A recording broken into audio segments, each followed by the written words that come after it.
In the living room, the voice clock sang. Tick-tock, 7 o'clock. Time to get up. Time to get up. 7 o'clock. As if it were afraid that nobody would. The morning house lay empty.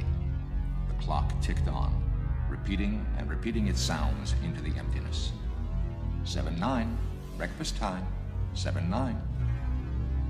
In the kitchen, the breakfast stove gave a hissing sigh and ejected from its warm interior 8 pieces of perfectly brown toast, 8 eggs, sunny side up, 16 slices of bacon, 2 coffees, and 2 cool glasses of tea. Today is August 4th, 2026, said a second voice from the kitchen ceiling. In the city of Allendale, California. It repeated the date 3 times for memory's sake. Today is Mr. Featherstone's birthday. Today is the anniversary of Toledo's marriage. Insurance is payable, as are the water, gas, and light bills. Somewhere in the wall, relays clicked. Memory tapes glided under electric eyes. 8-1, tick-tock. 8-1 o'clock, off to school, off to work. Run, run, 8-1. But no doors slammed. No carpets took the soft tread of rubber heels. It was raining outside. The weather box on the front door sang quietly. Rain, rain, go away. Rubber raincoats for today. And the rain tapped on the empty house, echoing.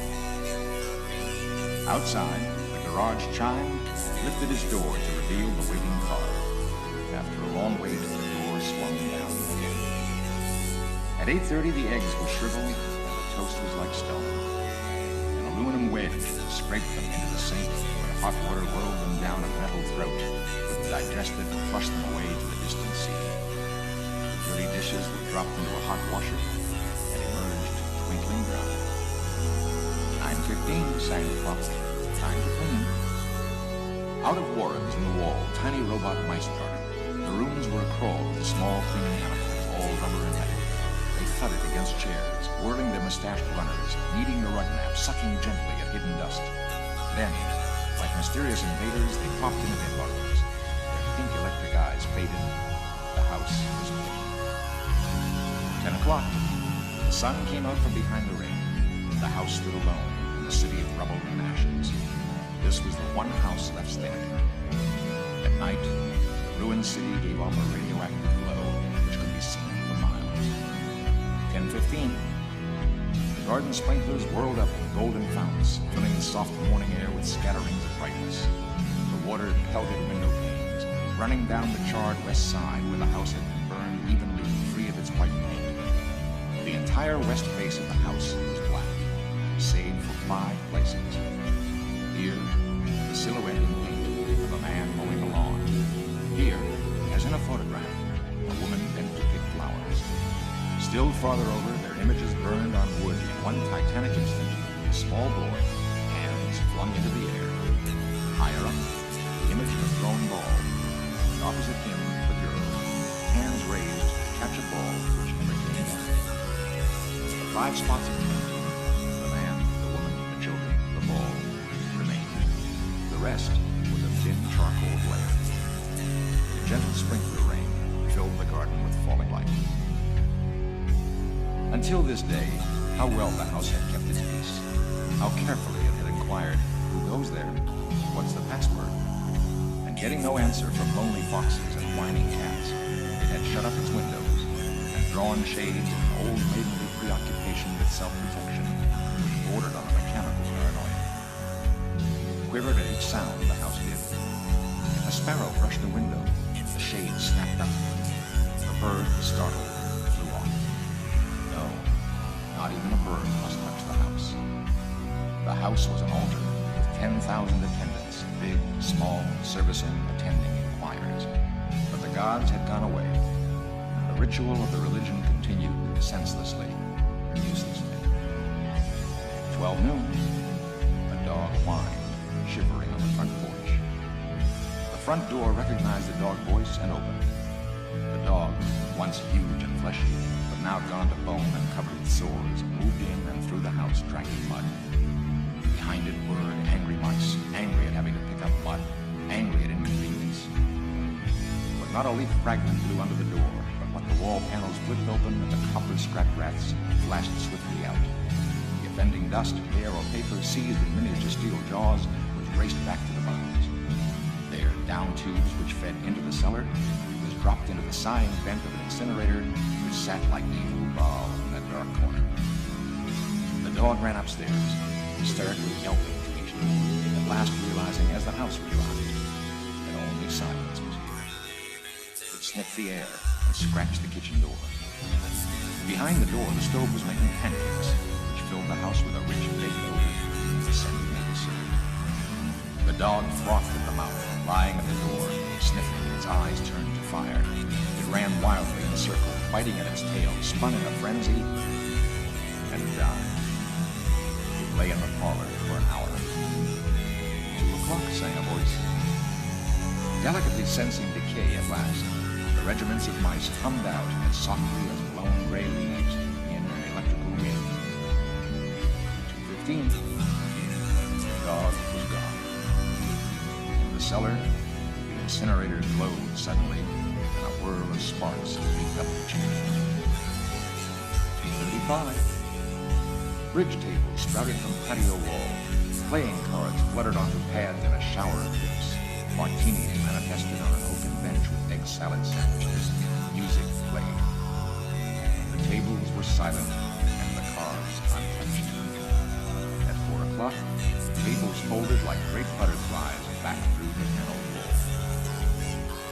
4:30, the nursery walls glowed.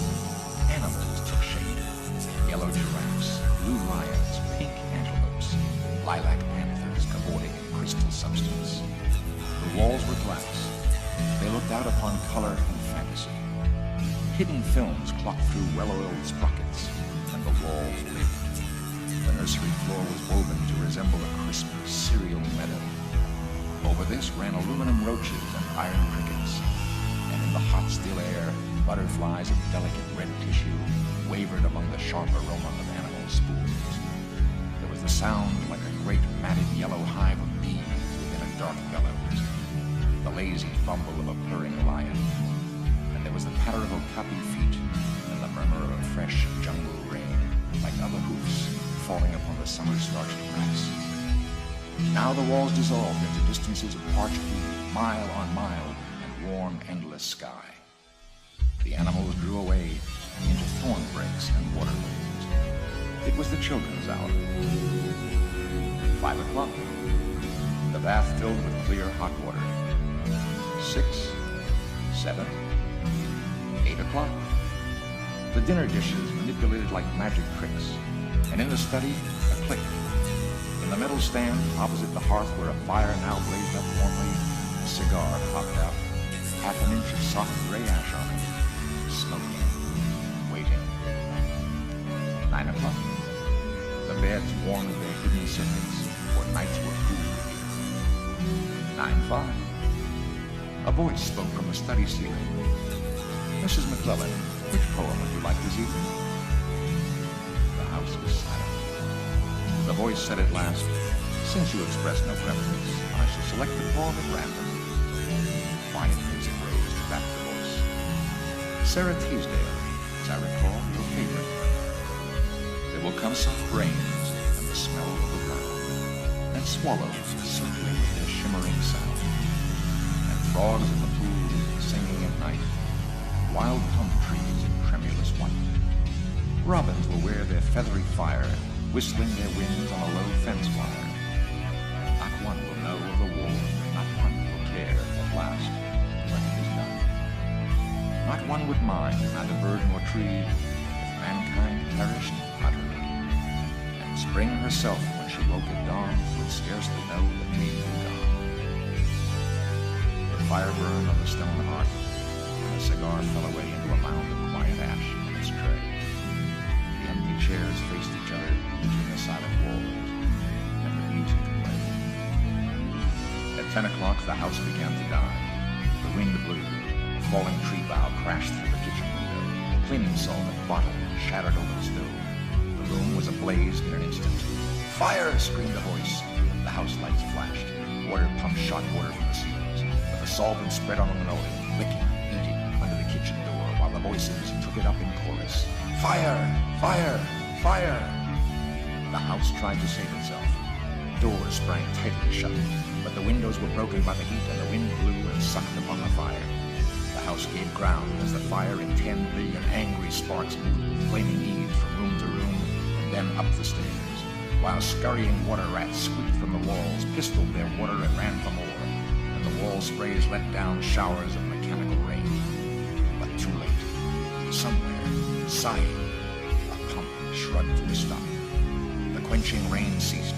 The reserve water supply, which had filled baths and washed dishes for many quiet days, was gone. The fire crackled up the stairs, fed upon Picassos and Matisses in the upper halls, like delicacies, baking off the oily flesh, tenderly crisping the canvases and black shades.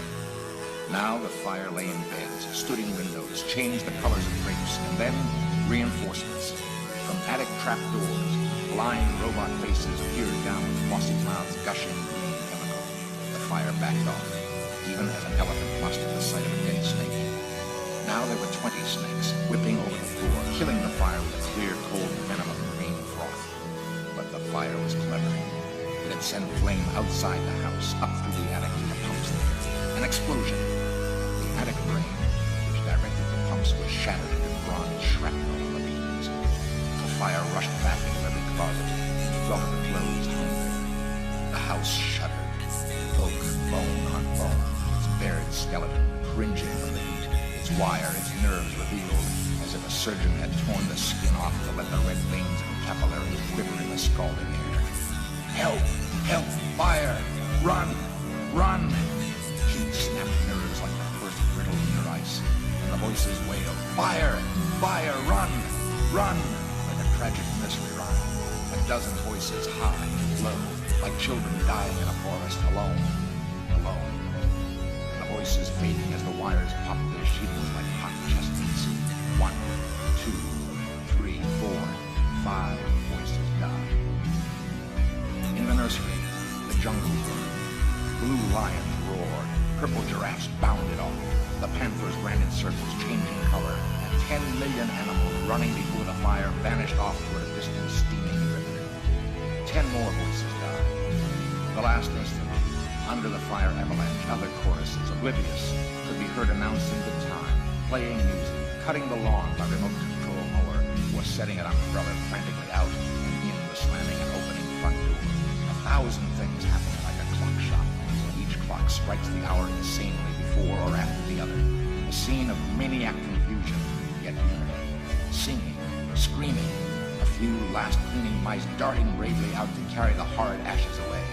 And one voice, in sublime disregard for the situation, reading poetry aloud in a fiery study until all the film spools burned, until all the wires withered and the circuits cracked. The fire burst in the house and let it slam flat down, puffing out skirts of spark and smoke. In the kitchen, an instant before the rain of fire and timber, the stove could be seen making breakfasts at a psychopathic rate.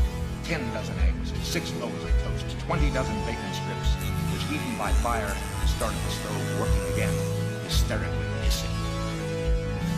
The crash, the attic smashing into kitchen and parlor into cellar, cellar into sub-cellar, deep freeze, armchair, film tape, circuits, beds, and all like skeletons, thrown in a cluttered mound deep under.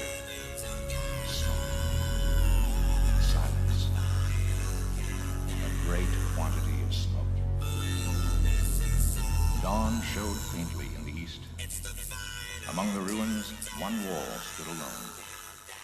Within the wall, a last voice said over and over, again and again, even as the sun rose to shine upon the heaped rubble and steam, today is August 5th, 2026.